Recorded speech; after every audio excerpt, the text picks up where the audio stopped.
예, 우리 같이 인사 나누겠습니다. 일주일 동안 수고하셨습니다. 예, 은혜 받고 돌아갑시다. 예, 이 시간에는 히브리서 12장 14절부터 17절 말씀까지 읽었습니다. 말씀의 제목은 영적인 기회를 놓치지 맙시다입니다. 영적인 기회를 놓치지 맙시다. 오늘 우리가 나눌 말씀의 주제는 사람들이 평가하는 나도 아니에요. 또 내 자신이 평가하는 나도 아닙니다. 왜냐하면 사람들이 나를 보는 것도 내가 나를 평가하는 것도 얼마든지 착각할 수 있기 때문이에요. 중요한 것은 하나님이 나를 어떻게 평가하시느냐, 이게 중요한 거예요. 왜냐하면 하나님의 평가는 착각할 수가 없기 때문이에요. 요한계시록 3장 17절을 보면 그 아시아에 있는 7교회 가운데 라오디게아 교회에 대한 평가가 나옵니다. 먼저 라오디게아 교회 자신이 평가하는 것이 나오고요. 그 다음에 하나님의 평가가 나와요. 자기는 라오디게아 교회를 어떻게 평가하느냐? 나는 부자라 부요하여 부족한 것이 없다, 이렇게 평가를 해요. 그런데 주님의 평가는 달라요. 뭐라고 평가하십니까? 그 뒤에 주님의 평가만 시작. 내 곤고한 것과 가련한 것과 가난한 것과 눈먼 것과 벌거벗은 것을 알지 못하는도다. 자기 눈에 보이는 라오디게아 교회, 자기가 생각하는 라오디게아 교회는 부자예요. 야, 나는 부자야. 나는 부요해. 아쉬울 것이 없어.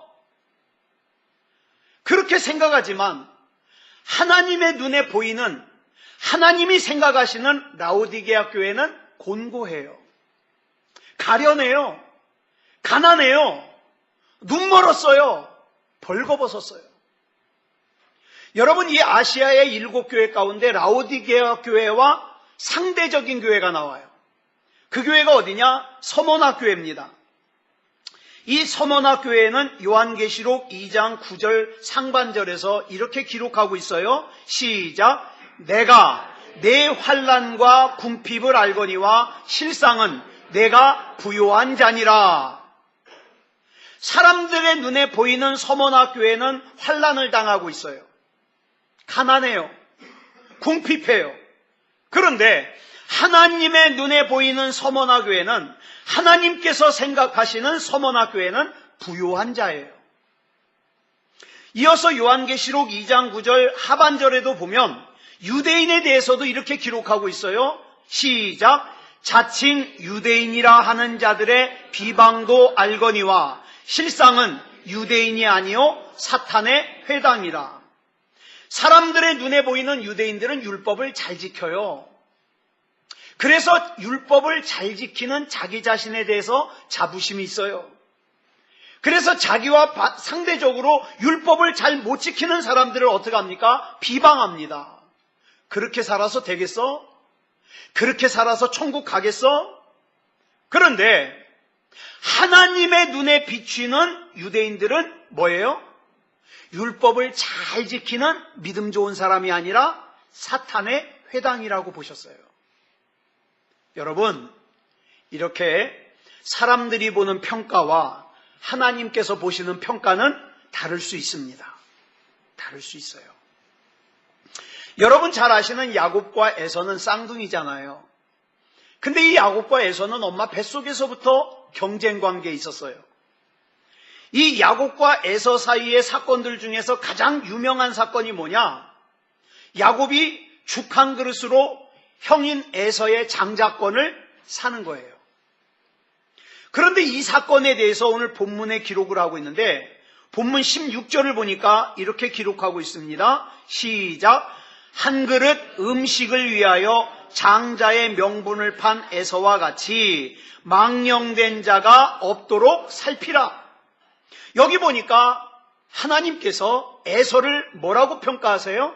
망령된 자. 제가 이 망령되다라는 뜻을 국어사전을 찾아보니까 이렇게 나와요. 늙거나 정신이 흐려서 말이나 행동이 정신을 벗어난 데가 있다. 즉 죽 한 그릇에 장자의 권리를 판 에서의 행동은 정상이 아니다. 성경은 이렇게 판단하고 있어요. 그런데 보세요. 에서가 장자의 권리를 야곱에게 팔았다 그래서, 또한 아버지의 축복을 야곱에게 빼앗겼다 그래서 금방 눈에 보이는 에서의 모습이 달라졌어요? 안 달라졌어요. 한 예로, 그로부터 20년 후에 동생 야곱이 집으로 돌아오고 있다는 소식을 듣고 에서가 400명을 거느리고 나올 정도로 에서는 여전히 위세가 대단해요. 다시 말해서 사람들의 눈에 보이는 에서의 모습은 여전히 성공한 사람이에요. 여전히 부자예요. 그렇지만 하나님의 눈에 보이는 에서는 뭐예요? 망령된 자예요. 여러분 이거 기억하시기 바랍니다. 에서는 사람들로부터 여전히 인정을 받아요. 세상에서 가지고 싶은 것은 다 가지고 있어요. 그러다 보니까 굳이 하나님의 도움이 필요가 없어요. 왜? 내가 가지고 싶은 거 내 힘으로 사면 되니까. 그러다 보니까 하나님을 알기는 알지만, 하나님을 믿기는 믿지만, 에서의 관심은, 에서의 삶의 가치의 중심은 여전히 어디가 있어요? 세상에 가 있어요. 왜? 돈이 중요해요. 세상에서의 힘이 중요해요. 그래서 에서의 삶에 있어서 하나님은 계산되질 않아요. 하나님은 있어도 되고 없어도 되는 거예요. 까짓거 내 기분이 안 내키면 예배 안 드려도 돼요. 왜? 그렇게 하나님이 필요하지가 않아요.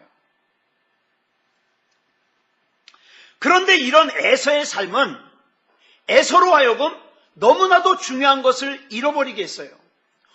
오늘은 가졌지만 내일은 잃어버렸어요. 보이는 것은 가졌지만 영적인 것은 잃어버렸어요.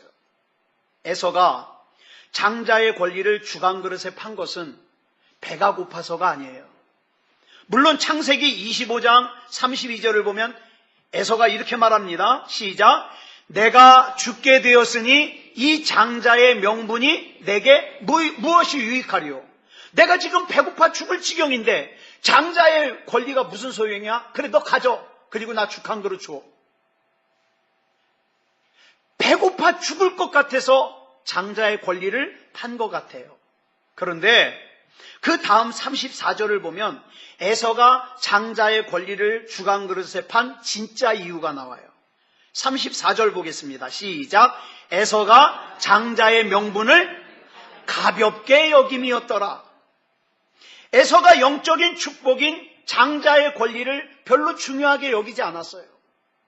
그렇기 때문에 장자의 권리를 죽 한 그릇에 팔아버릴 수 있었던 거죠.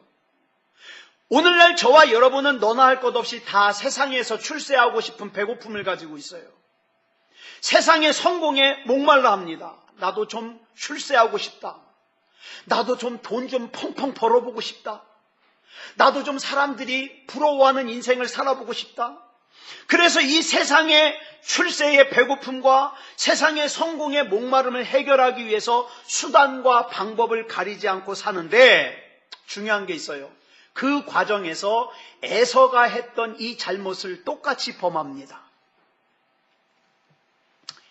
에서가 장자의 명분을 가볍게 여겼던 것처럼 하나님의 구원받은 자녀라는 명분을, 나는 하나님의 백성이라는 이 명분을, 나는 하나님의 자녀라고 하는 이 명분을, 나는 예배자라고 하는 이 명분을 너무 가볍게 여겨요. 그래서 까짓거 예배 안 드려도 되지 뭐. 마음이 중요하지 뭐. 이렇게 살다 보니까 나를 부르시는 하나님의 음성이 들리지도 않을 뿐더러 들린다 하더라도 불편해요. 하나님 왜 이렇게 나 불편하게 해요? 왜 이렇게 나 괴롭게 해요? 여러분은 지금 뭘 가장 중요하게 여기고 계십니까? 여러분, 역사상 이스라엘의 솔로몬 왕처럼 세상의 것을 많이 가진 사람도 없을 거예요. 그런데 이 솔로몬이 말년에 노후에 전도서 1장 2절에서 이런 고백을 합니다. 같이 읽겠습니다. 시작. 전도자가 이르되 헛되고 헛되며 헛되고 헛되니 모든 것이 헛되도다. 에서와 달리 야곱은 영적인 것을 소중히 여기는 사람이에요. 그래서 형이 받아야 될 축복도 가로채는 사람이에요. 다시 말씀을 드려요. 이게 굉장히 중요하기 때문에 에서는 영적인 것을 놓아버렸지만 여전히 부자예요. 야곱이 장자권을 갖다가 형으로부터 받았다 그래서 갑자기 에서보다 더 부자로 살고 더 출세하고 더 성공한 삶을 산 거 아니에요. 그래서 때로는 우리가 신앙생활하다가 육체적인 것을 전부로 여기는 사람은 그럴 거면 예수를 왜 믿어? 그럴 거면 믿음다운 믿음이 뭐가 필요해? 달라지는 것도 없는걸? 이렇게 생각해요. 그런데 여러분, 이 장자의 권리라는 것은 족장이 될 수 있는 권리예요. 야곱이 살던 시대는 족장 시대입니다. 이때의 족장의 권리는 부모의 영적인 축복을 물려받고 그 복을 다시 자녀에게 물려줄 수 있는 권리예요. 에서는 이 권리를 하찮게 여겼어요. 우리 주변에 보면 부모에게 물려받는 신앙을 하찮게 여기는 사람들이 있어요. 예수 잘 믿어야 된다. 예배 잘 드려야 된다. 콧방귀 껴요. 웃어요. 또 자기 부모로부터 물려받은 신앙을 자기 자녀에게 물려주는 것을 가볍게 여기는 사람이 있어요. 네 인생은 네 거야. 예수를 믿든 안 믿든 네 맘대로 해. 에서 같은 사람들이에요. 가볍게 여겨요. 여러분, 영적인 것을 소홀히 여기면 반드시 후회하게 됩니다. 그리고 이 장자의 권리는 무엇보다도 중요한 것이 후손 가운데서 메시아가 태어나는 복이에요. 그래서 예수님의 족보에 오르는 영광이에요. 그러나 에서는 이 영적인 복이 얼마나 소중한 것인지를 몰랐어요. 그런데 끝까지 모르는 것이 아니라 어느 순간에 에서가 이걸 알았어요.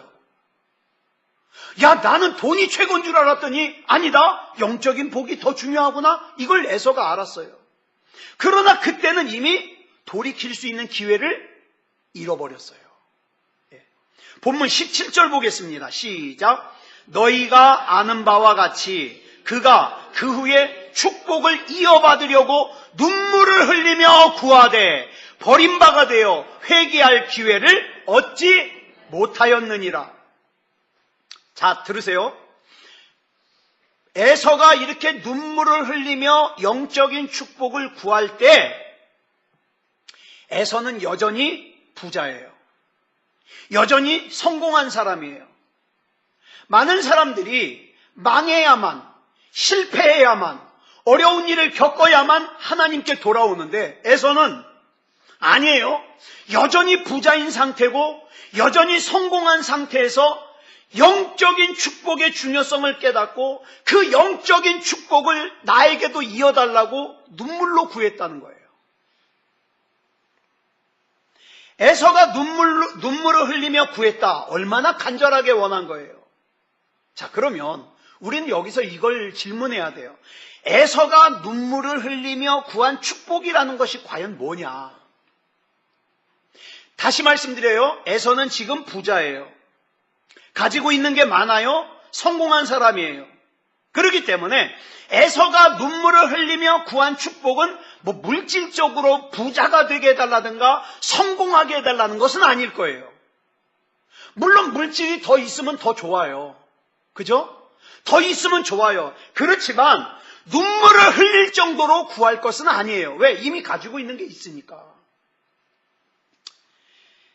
여러분, 우리가 지금 저와 여러분이 보고 있는 개정 성경에서는 축복이라고 되어 있지만 예전에 우리 공동번역 성경에서는, 천주교에서 보는 공동번역 성경에서는 이 축복을 뭐라고 번역을 하고 있느냐? 자기 아버지의 축복이라고 번역하고 있어요. 자, 부자요 성공한 사람인 에서가 눈물을 흘리면서까지 구한 축복은 부자가 되게 해달라는 게 아니에요. 성공하게 해달라는 게 아니에요. 아버지의 축복을, 내 아버지가 받은, 내 아버지 이삭이 받은 그 축복을 내가 이을 수 있게 해달라는 거예요. 그 영적인 축복을. 이걸 개역 성경에서는 또 뭐라고 번역하느냐? 기업, 이렇게 번역하고 있어요. 기업을 받으려고. 출애굽을 한 이스라엘 백성들이 40년 동안 광야 생활을 마치고 가나안에 들어가려고 할 때 두 지파 반, 즉 루벤 지파, 갓 지파, 그 다음에 므낫세 지파의 반이 잘못을 범합니다. 무슨 잘못을 범했냐? 우리는 요단을 건너가지 않겠다는 거예요. 가나안 앞에서. 굳이 요단을 건너가서 저 가나안에 안 들어가도 지금 요단 동쪽 편에 우리가 차지하고 있는 이 땅이 너무 좋아서 우리는 요단을 건너갈 필요가 없다는 거예요. 근데 이들이 모르는 게 있어요. 여러분, 우리도 이걸 자꾸 놓치기가 쉬워요. 뭐냐 하면 하나님께서 이스라엘 백성을 가나안에 들여보내는 이유, 하나님께서 저와 여러분이 믿음다운 믿음을 가지길 원하는 이유가 단지 가나안 땅이 기름져서가 아니에요.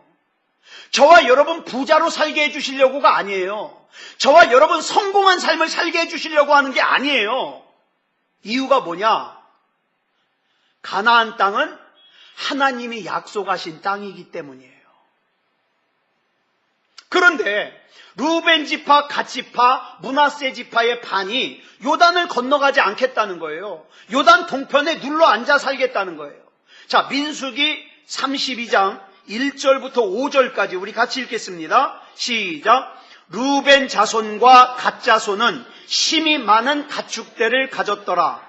그들이 야셀 땅 길르앗 땅을 본즉 그곳은 목축할 만한 장소인지라. 갓 자손과 루벤 자손이 와서 모세와 제사장 엘르아살과 회중 지휘관들에게 말하여 이르되 아다롯과 디본과 야셀과 니므라와 헤스본과 엘르알레와 스밤과 느보와 부온 곧 여호와께서 이스라엘 회중 앞에서 쳐서 멸하신 땅은 목축할 만한 장소요 당신의 종들에게는 가축이 있나이다. 또 이르되 우리가 만일 당신에게 은혜를 입었으면 이 땅을 당신의 종들에게 그들의 소유로 주시고 우리에게 요단강을 건너지 않게 하소서. 한마디로 정리하면 그동안 우리가 수고했던 것을 안다면 이 땅을 우리에게 주어서 이 땅에 눌러앉아 살고 우리가 요단강을 건너지 않게 해달라는 거예요. 여러분, 이 요구는 나머지 다른 이스라엘 지파에게 기운 빼는 일이에요. 그리고 이 요구를 하는 이 당사자들에게도 뭐예요? 위기예요. 영적인 위기예요. 여러분, 이스라엘 백성이 430년 동안 살던 애굽에서 출애굽을 한 이유가 뭡니까? 기름진 땅 차지하려고 해요? 하나님께서 이스라엘 백성을 출애굽시키기 위해서 애굽왕 바로에게 10가지 재앙을 행하신 이유가 뭐예요? 이스라엘 백성이 홍해를 건너고 아말렉과 싸우고 미디안과 싸우면서 여기까지 온 이유가 뭐예요? 이스라엘 백성이 광야 생활 40년을 견디면서 여기까지 온 이유가 뭐예요? 좋은 땅 차지하려고 해요? 아니요. 다시 한번 말씀드리지만 가나안 땅은 좋은 땅이 아닙니다. 신명기 11장 11절로 12절을 보면 가나안 땅을 이렇게 설명해요. 시작. 너희가 건너가서 차지할 땅은 산과 골짜기가 있어서 하늘에서 내리는 비를 흡수하는 땅이요 내 하나님 여호와께서 돌보아 주시는 땅이라. 다시 말해서 가나안 땅은 기름지고 좋은 땅이 아니라 하나님이 아니면 살 수 없는 땅이 가나안 땅이에요. 만약 좋은 땅에서 살게 하는 것이 목적이라면 이스라엘 백성을 굳이 애굽에서 불러내실 필요가 없어요. 왜냐하면 애굽 땅은 기름진 땅이거든요. 그리고 출애굽을 한 이스라엘 백성이 광야 생활 40년 동안 미련을 버리지 못할 정도로 살기 좋은 땅이 애굽 땅이에요. 그런데 가나안을 앞두고 지난 40년 동안 앞장섰던 루벤 지파와 갓 지파가 가지 않겠다는 거예요. 왜? 지금 살만하니까. 이런 상황은 전혀 예상하지 못했던 상황이에요. 마귀가 이런 장난을 칩니다. 여러분, 우리 잘 아시는 주은혜교회 정진웅 목사님이 지난 겨울부터 붕어빵 전도를 하고 있습니다.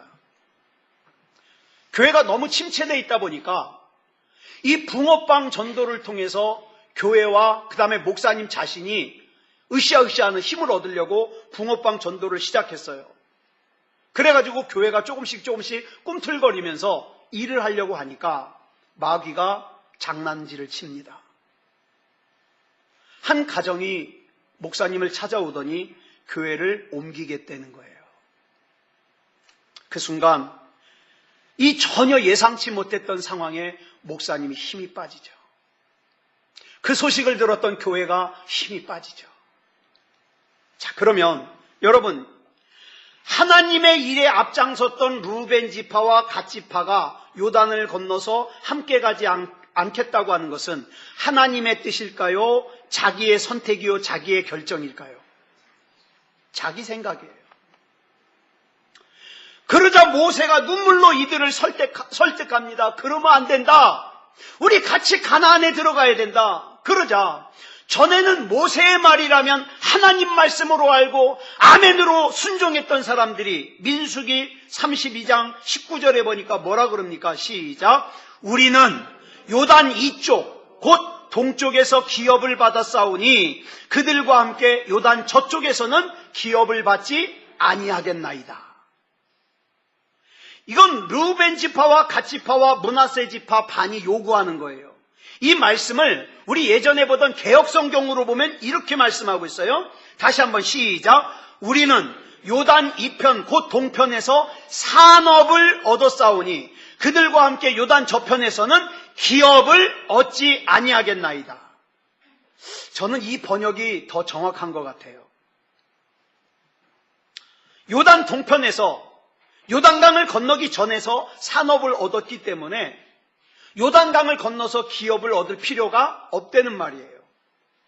개정성경에서는 앞에도 기업, 뒤에도 기업이라고 했지만 개역성경에서는 앞에는 산업, 뒤에는 기업이라고 했어요. 다시 정리하면 요단을 건너기 이전인 요단 동편에서 얻은 것은 산업, 요단강을 건너서 요단 서편에서 얻는 것은 기업이라는 거예요. 근데 히브리어 성경을 보면 요단 동편에서 얻은 것과 요단 서편에서 얻은 것 다른 단어를 쓰고 있어요. 그래서 개역 성경이 더 정확하다는 거예요. 여기서 산업이 뭘까요? 산업. 세상으로부터 주어진 거. 내 육체를 위해서 필요로 하는 거예요. 돈, 성공 이런 거가 되겠죠. 기업은요? 기업은 하나님으로부터 주어지는 거예요. 그래서 산업은 육체적으로 좋은 거라면 기업은 영적으로 좋은 거예요. 그렇기 때문에 기업에는 하나님의 뜻이 담겨 있고 하나님의 복이 담겨 있고 하나님의 섭리가 담겨져 있습니다. 그런데 지금 르우벤 지파와 갓 지파와 므낫세 지파의 반이 우리에게는 지금 육체적으로 필요한 기름진 땅이 있으니까 영적인 복은 필요 없다는 뜻이에요. 내가 원하는 대학에 갔으니까 더 이상 예배 드릴 필요가 없다는 거예요. 내가 원하는 취직을 했으니까 더 이상 예배가 중요하지 않다는 거예요. 내가 원하는 결혼을 했으니까 더 이상 예배가 중요하지 않다는 거예요. 내가 필요로 하는 돈이 이제 충분히 있으니까 예배가 중요하지 않다는 거예요. 많은 사람들이 이렇게 살죠.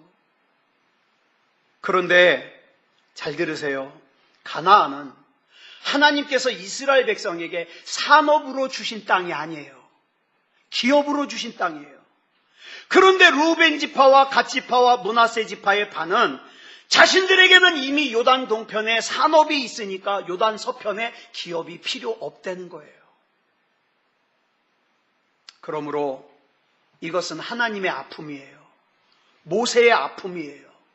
이스라엘 공동체의 아픔이에요. 이들은 이제 하나님께서 주시는 걸 받지 않아도 지금 자기에게 있는 걸로 충분하다는 거예요. 그러니까 자기 맘대로 살겠다는 거예요.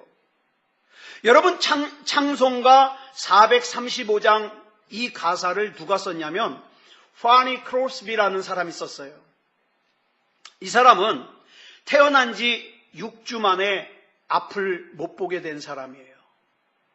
근데 평생을 하나님을 찬양하는 사역을 합니다. 이분이 쓴 이 찬송가 435장 1절만 한번 불러볼까요? 시작.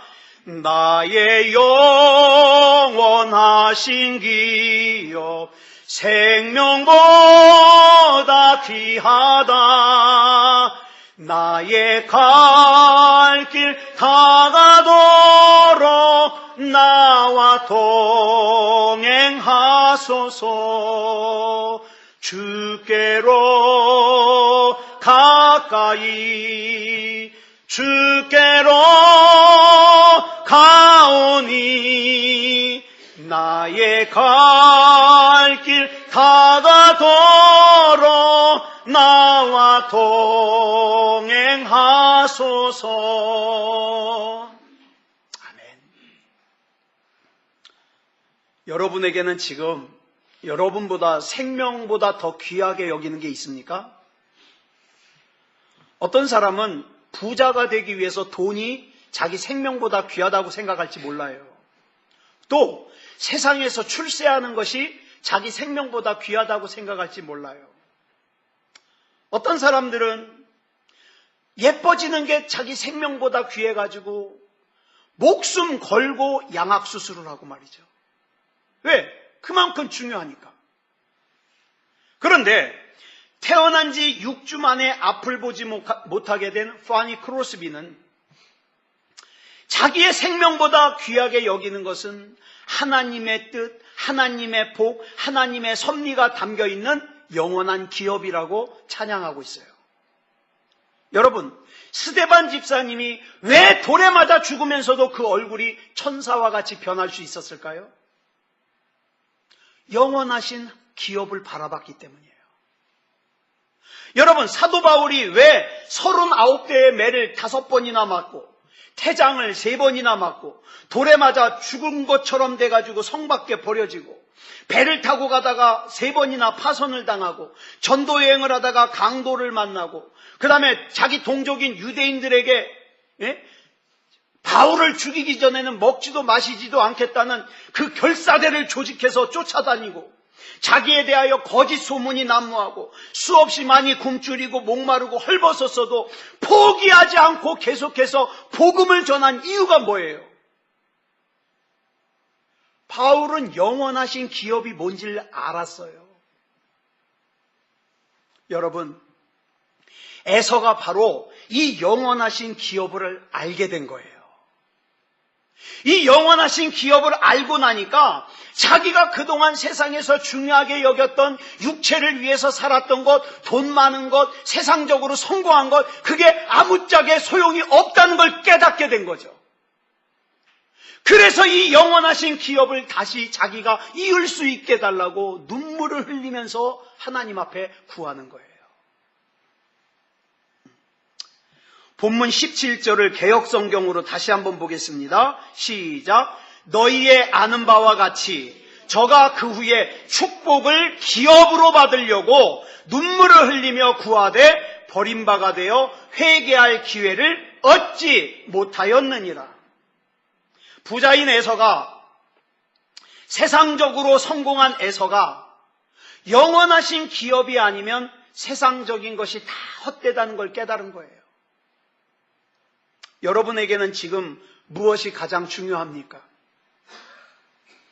에서는 한때, 여러분 에서 할아버지가 누구예요? 아브라함 아닙니까? 믿음의 조상 아브라함. 할아버지 아브라함으로부터, 아버지 이삭으로부터 영적인 축복을 설명 들었을 거예요. 그죠? 하나님 잘 믿어야 된다. 너는 하나님이 아니면 안 된다. 설명 들었을 거예요. 그런데 할아버지와 아버지가 말씀하시는 그 영적인 말이 고지식하게 들리는 거예요. 고리타분하게 들리는 거예요. 진부하게 들리는 거예요. 그래서 무시했어요. 그런데 어느 날 영적으로 정신을 차리고 보니까 할아버지가 말씀하셨던, 아버지가 말씀하셨던 그 영원하신 기업이 아니면 내가 지금 가지고 누리고 소유하고 있는 게 아무짝에 쓸모가 없다는 걸 깨닫게 되는 거죠. 오늘 이 말씀은 저와 여러분에게 더 늦기 전에 이 영원하신 기업의 계승자가 될 것을 권면하고 있습니다. 여러분, 저와 여러분은 이 영원하신 기업을 반드시 이어받아야 돼요. 신앙에는 기회가 있습니다. 근데 마귀는 자꾸 미루게 해요. 나중에 돈 벌고 나면, 은퇴하고 나면 내가 그때 하나님 잘 믿지 뭐, 좀 여유가 생기면 하나님 잘 믿지 뭐, 자꾸 미루게 만들어요. 그래서 고린도후서 6장 2절을 보니까 이렇게 말씀하고 있어요. 같이 읽어볼까요? 시작. 이르시되 내가 은혜 베풀 때에 너에게 듣고 구원의 날에 너를 도왔다 하셨으니 보라 지금은 은혜 받을 만한 때요. 보라 지금은 구원의 날이로다. 지금이에요.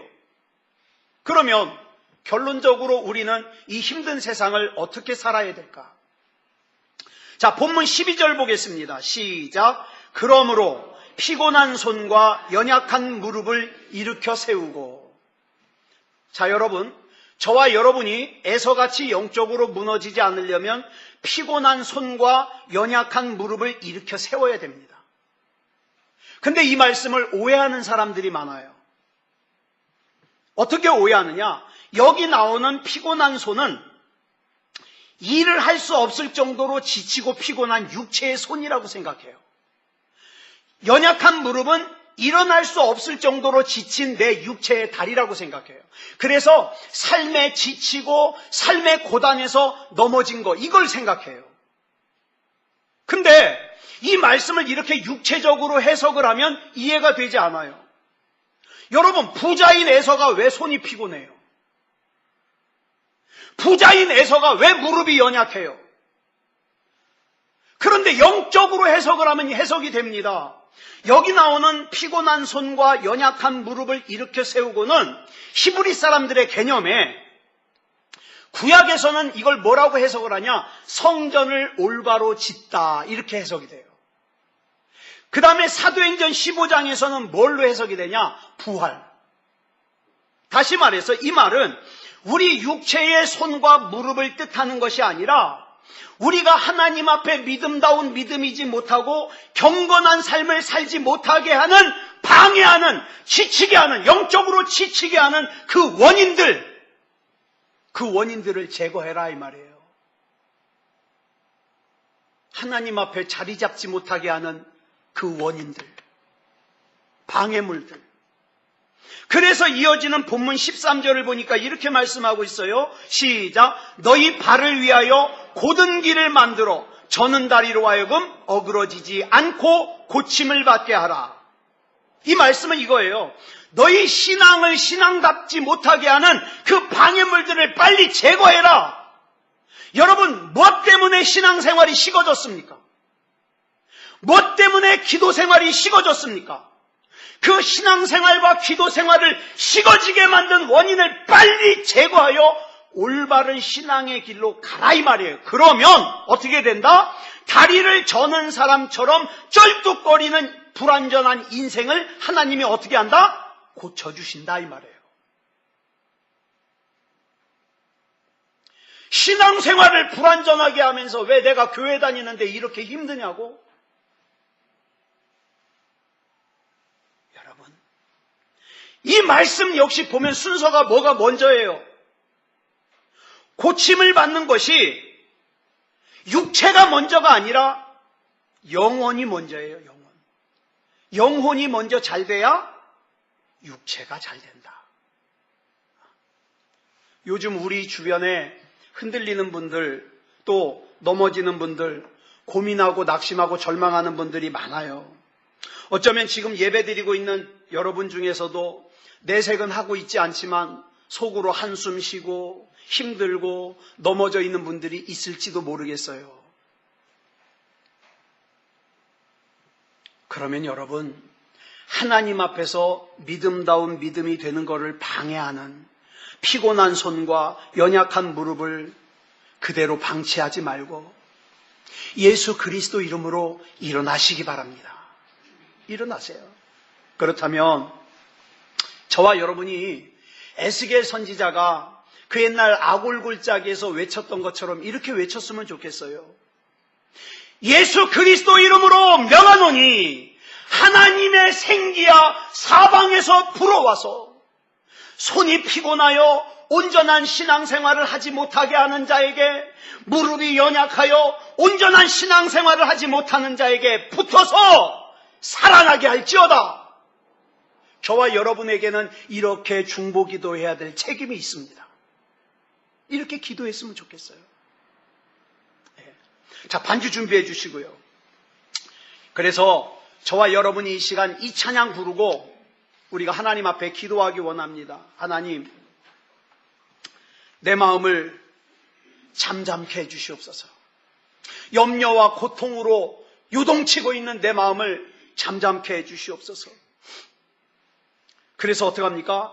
피곤한 손, 연약한 무릎을 붙들어 일으켜 세워서 하나님이 주시는 사랑과 기쁨으로 나를 채워주시옵소서.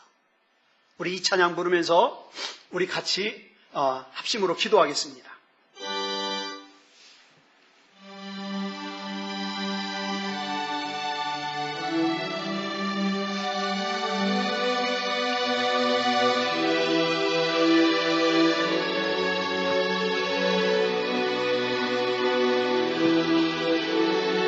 나의 마음을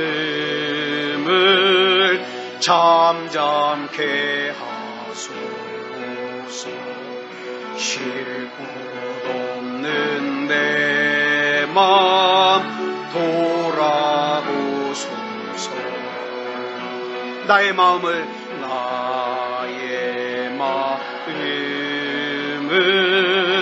잠잠케 하소서.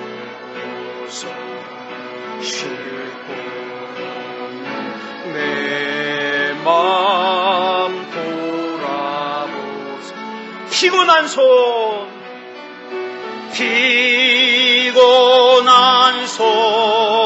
연약한 무릎 일으켜 세우소서.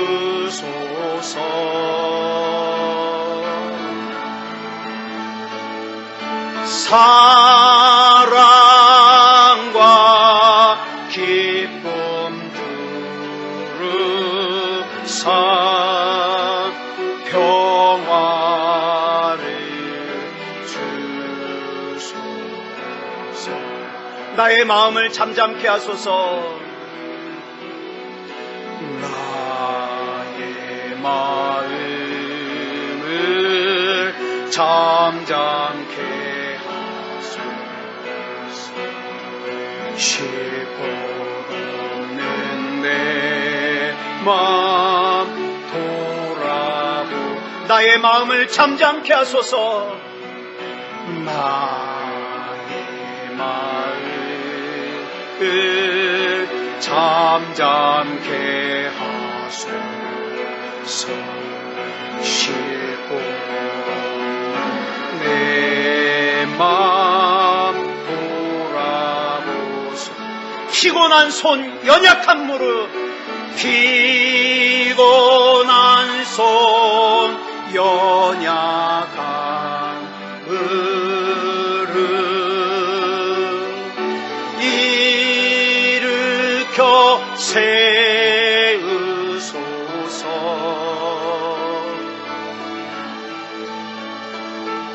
사랑과 기쁨 두루산 평화를 주소서. 피곤한 손, 연약한 무릎 피곤한 손, 연약한 무릎 일으켜 세우소서. 아멘. 사랑과 기쁨 두루사 평화를 주소서. 평화를 주소서.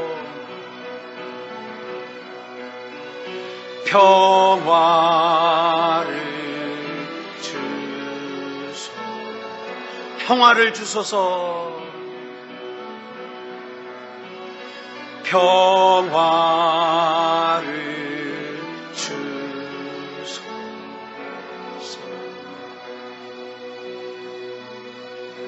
우리 시간 같이 기도하겠습니다. 기도하실 때 하나님, 에서와 같이 망령된 삶을 살지 말게 하시고 나의 일평생에 하나님 바라보며 하나님의 뜻을 구하며 하나님의 주시는 것으로 기뻐하며 만족할 수 있는 우리가 되게 해주시옵소서. 우리 같이 합심으로 기도하겠습니다. 사랑의 아버지 하나님, 감사합니다. 아버지 하나님이여, 이 시간 우리 하나님께서 붙잡아 주셔서 아버지 하나님이여, 에서와 같이 하나님이 주시는 신령한 것을 가볍게 여기고 만홀히 여기는 망령된 삶을 살지 말게 하여 주시옵소서. 하나님을 만홀히 여기지 말게 하여 주시옵소서. 예배를 가볍게 여기지 말게 하여 주시옵소서. 아버지 하나님이여, 하나님이 소중합니다. 하나님이 중요합니다. 사랑의 아버지 하나님이여, 요단 동편에서 얻은 아버지 하나님이여 산업으로 인하여 아버지 하나님이여 만족하며 하나님 앞에 영적으로 사는 것을 무시하지 않게 하여 주시옵소서. 하나님이 아니면 안 됩니다. 믿음이 아니면 안 됩니다. 구원받을 만한 믿음이 아니면 안 됩니다. 하나님이여, 불쌍히 여겨주셔서 은혜 안에 붙잡아 주시옵소서. 나의 인생이, 나의 사랑하는 가족들이, 나의 사랑하는 부모와 형제와 자녀들이 구원받을 만한 믿음이게 하여 주시옵소서. 우리 하나님께서 붙잡아 주시고 인도하여 주실 줄 믿사오며 그리스도 예수님의 이름으로 간절히 기도드려 싸움나이다. 아멘.